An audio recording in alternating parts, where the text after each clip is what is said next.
Thing happened with Michael Jackson's Thriller. Memorabilia is an extension Oh, fuck it. of the film. So you designed the actual red jacket that Michael Jackson wore in Thriller? I did. Behavior or sexual harassment. So the first three are just like norms. It's not inappropriate behavior to engage in these kinds of offenses. They're crimes. They must have done something.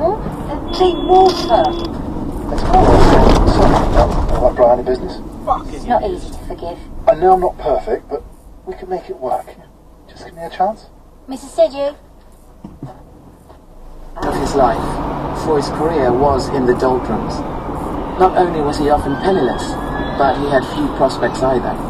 For the artist who was eventually called a master of figurative painting, there was a large risk of him disappearing into obscurity. James Kirkman had the dubious and difficult task of acting as Freud's early dealer. People thought that figurative art was quite passé. There was no future for it. And I remember in the later 60s, people thinking, well, the only future for art